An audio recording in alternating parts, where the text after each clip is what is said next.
Hello everyone. Today on this video we are going to talk about the SLC and Logic 500. SLC 500 is a older generation of PLC. You will hear people call that SLC 500. That stands for Small Logic Controller. The software used to program SLC 500 is what we call the RSLogix 500. Compared with what we are using right now, it's called the Studio 5000. Right, so that's the most latest software, and the PLC we're using is called Control Logic. Right, so this is just a older generation. I'd like to introduce you the old one today because they're still used in the industry. Right. So the first reference I want you to know that there's a PDF file on the internet. Is the SLC 500 instruction set. Right. So if you want to search, you can Google search this number. This is the publication number. Right. So you can get this PDF file. I already opened that on here, so we'll use that later on in the lecture. All right.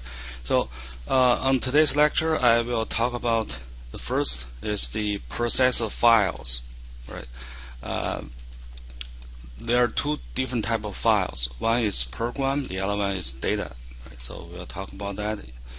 After that, we will start to look at the details of the data, because on the program side it's fairly simple, even simpler than what we are using with the Studio 5000. But on the data side, we need to learn how do we address the data. All right. And after that, I'm going to use the RSLogix 500 to demonstrate a program, and I also have the emulator running, so you can see everything running online. All right. So let's go back on the top first about the program and data files. From this reference manual on Chapter 1, you will see they first talk about the processor files, and as I always mention, right, so over here it says SLC 500 user memory is comprised of data files and program files. So as a programmer, you always have to manage these two types of files. Right, one is data, the other one is program.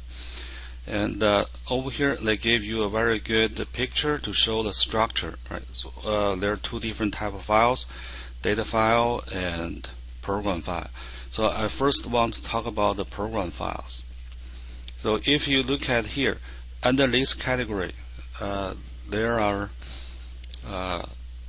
different, they call file numbers, right?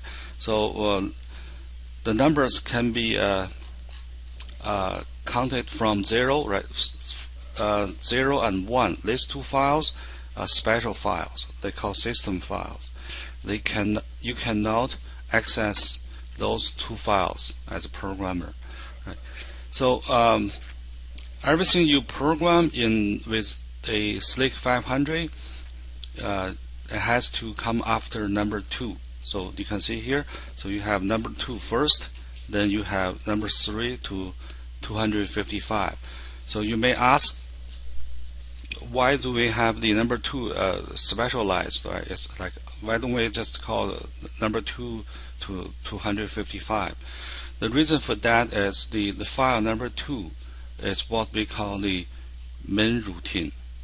Alright, so if you still remember that we talk about the program structure, so let me just over here I have on this side is RSLogix 500. On the other side, you can see here is the Studio 5000 Logic Designer. So I want to compare between two of them. So let's look at the RSLogix 500.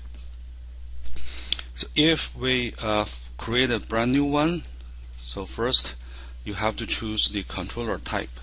Right. So first I want to select one of them. It's called the MicroLogic. So in the MicroLogic family, it's what we call embedded I/O PLC, or we call fixed I/O. With this type of PLC, once you select the type of controller, everything is fixed, because you cannot expand on this type of PLC. So the input number, output number, everything is known to the RSLogix 500. Right. So that let's pick this one first. So when you open this interface on here, you will see a very similar structures, right? So that's similar what we see before with the with Studio 500. Yeah, I explained that.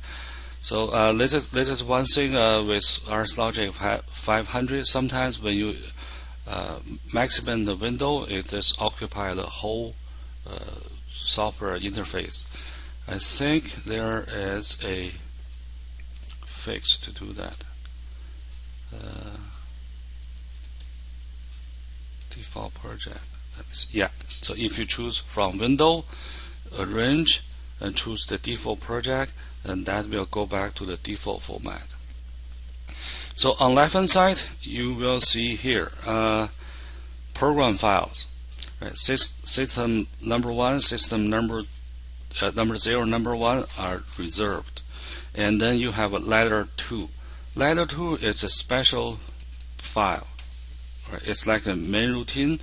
So everything else you design, you add on the controller, it's like the subroutine. So you have to use the JSR within the ladder 2 to call that. So for example, over here, if we right click, we can create a new. So you can see here, you don't have the number. You don't have to type in number. It will give you the next available numbers on here. That's 3. Of course, you can change it. Right. So you can also give a name if you want. Right. So so for example, you can call sub 1 subroutine. Yeah, let's just name that subroutine 1. Right. So once you click OK, you will see here it automatically create a new file. All right. So within the ladder 2, like I said, you can use the. So for example, I type in. I don't know if you can do that. JSR. Yeah, that's good. So if you type in JSR, jump to subroutine, you have a file name over here. You can directly type in 3 in there, and then click OK. So this is the JSR. You can verify that. You can verify that. That's all. That's good. Right. Okay. So compare with this, I want to talk about between the difference between the RSLogix 500 with the Studio 5000. Right. Remember that with the Studio 5000, we manage the program because it's a newer generation. It has more memory. You can organize your program in 3 different levels. So first is the task. Within this one, I create 2 different type of tasks. Right. This one is continuous. This one is periodic. Right. So within the main task, if you open that, it has the second level, which we call the program. Main program, trivia game UDT, right? And also you can create, like for example, you have lab 1, right? So you can continue to create different programs, lab 1, lab 2, lab 3. In reality, you can also create different program to control.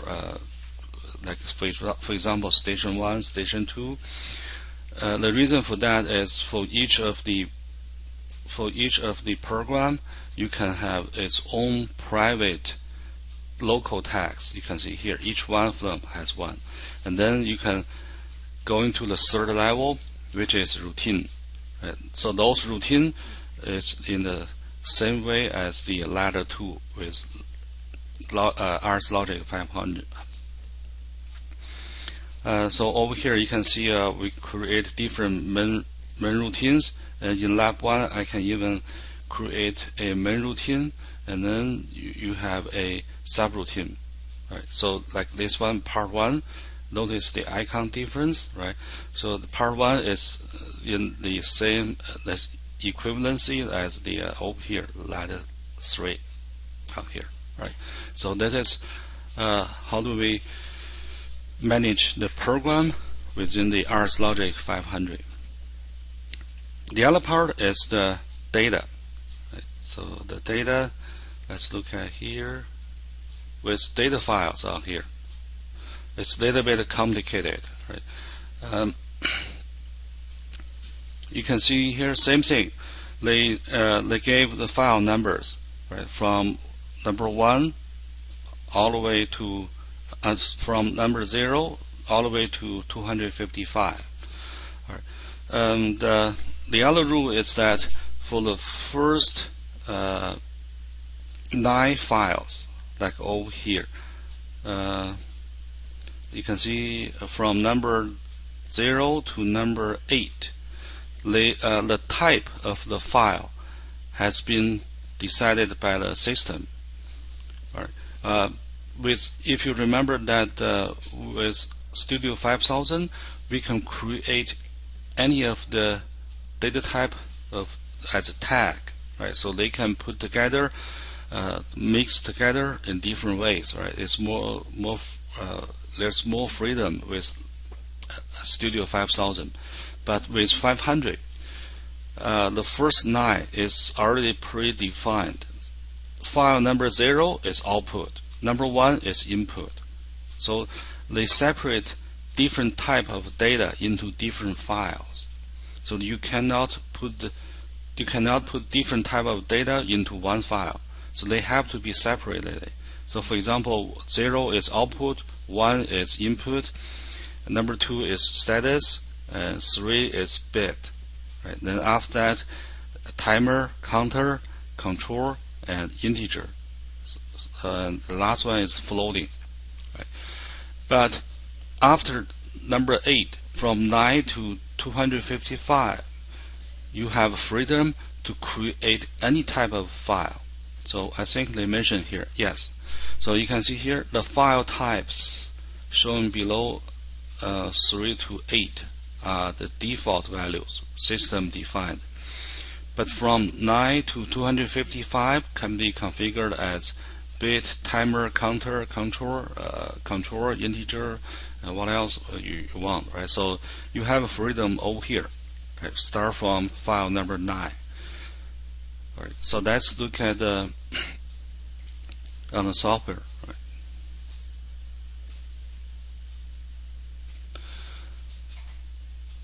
So underneath the program files, there's a data file, right? That's the other folder. So as you can see here, from 0 is output, represented by O0, I1, S2, up to the F8 is floating point. All right. So if you need, so for example, if you need another integer file, so you can create a new one, and the number is 9, so you can take it. The type, for example, you can call that integer, and let's call my integer. Right. For that, if you create OK, then you have N9. N represent numeric, right? So you can see here it's the same type as 7, which is system defined. Then you have your own integer file on here. Okay, so that's the first part with the lecture. So you have to know that there are 2 different files. with SLC 500 program and data. And the addressing format for the input-output, let's look at that a little bit.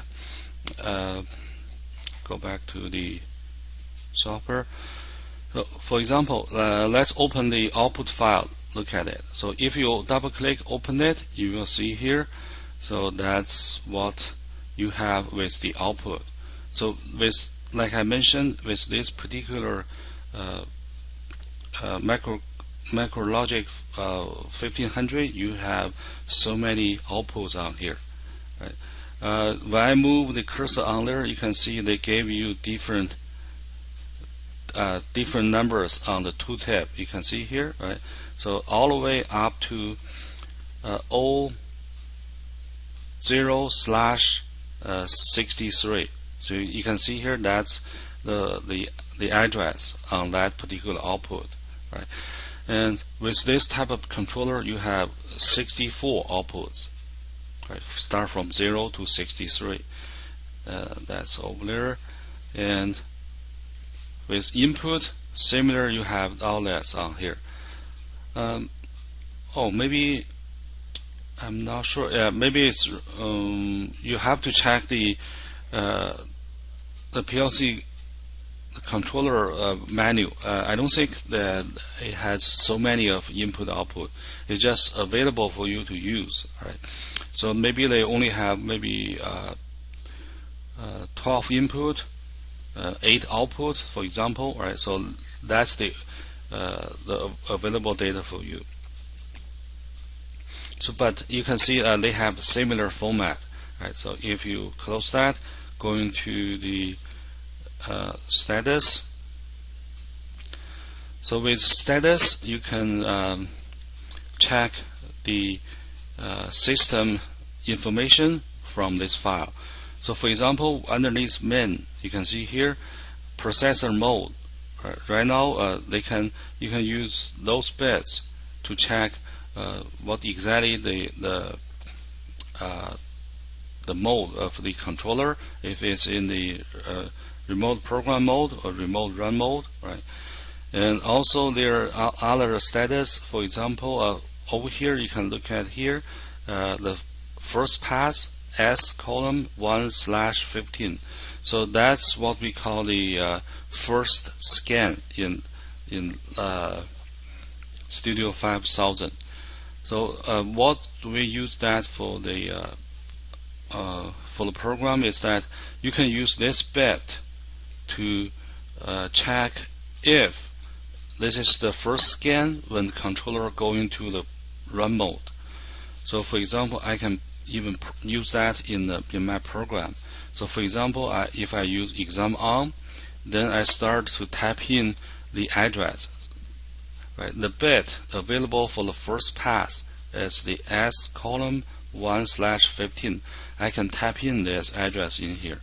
So S:1/15, word number 1 and bit 15. So that's the address.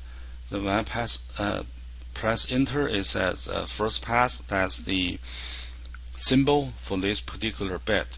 So we'll talk about what's symbol later. After that, so if you prefer, I can program a latch instruction out here. So with latch instruction, I want to latch a bit, right? That within the binary file. Right? Before I close this S2, I just let you know there are more information you can get from this file.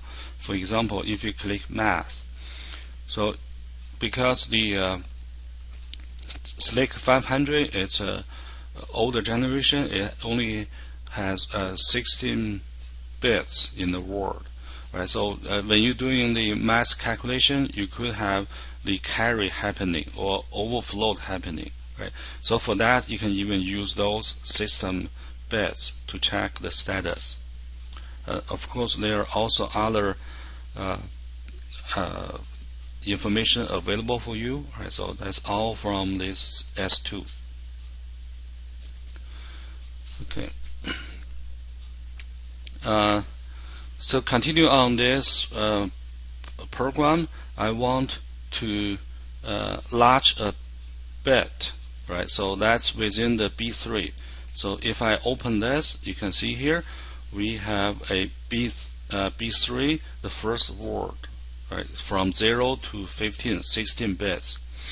All right. So you can see here when I move my cursor, you can see the address format similar to the system, right? B3 column 0, 0, that means the first word, right? If you want, you can even create a new word, right? So for example, I believe if I want, I can even change to this to 1, enter.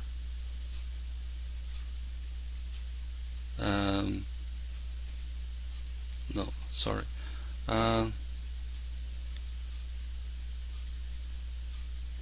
So for example, on here, 1/1. Let's try that. It doesn't give me that option. I think we're supposed to be able to create more.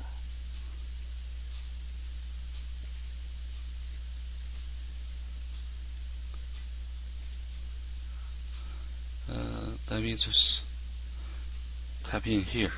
So for example, B3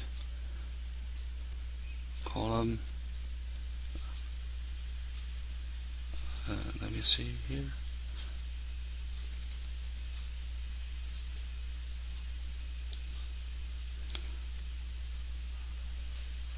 I can type in 1.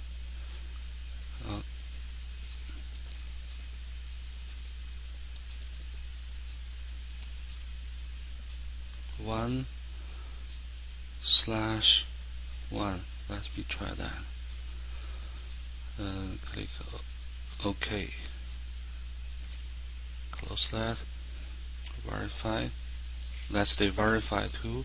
So that means it takes it, right? Take the address I type in, right? So let's go back to B3. Yeah, here we go. So it automatically create a next word. You can see I expand the file, right?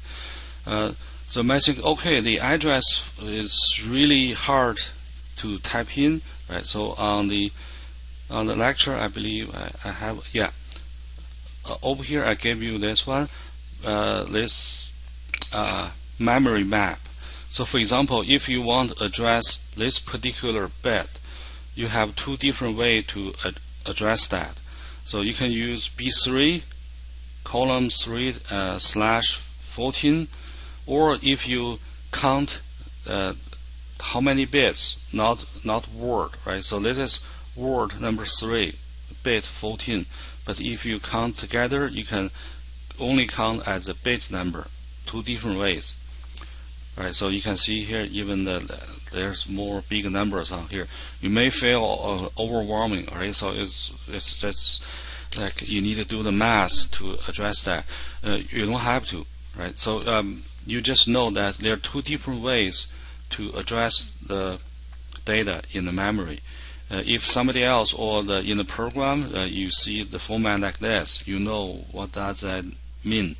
But when you program the bit in your logic, you don't have to do that.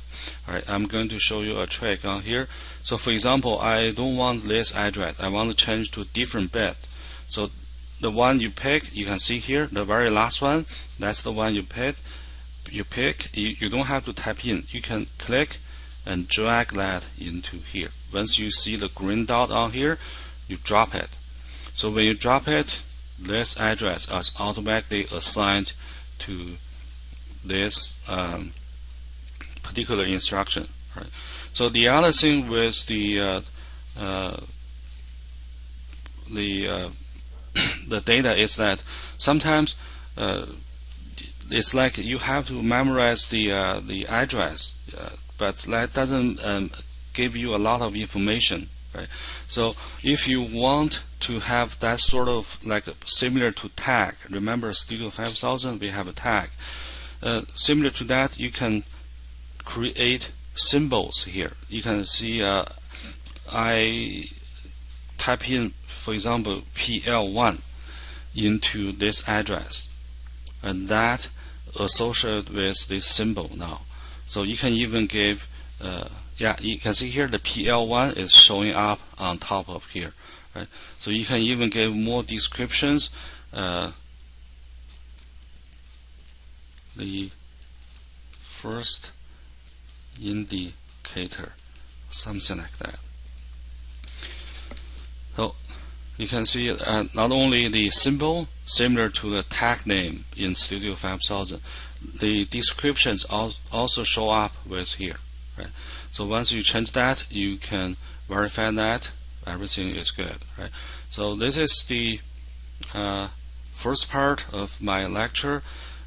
We talk about the instruction, different format, and how do we address the data, right? I think I can stop here. I will use another video to talk about the program, right? So I already talked about some of that, but I'd like to use the emulator and work with RSLogix together to run my program. Okay, I'll see you on next video.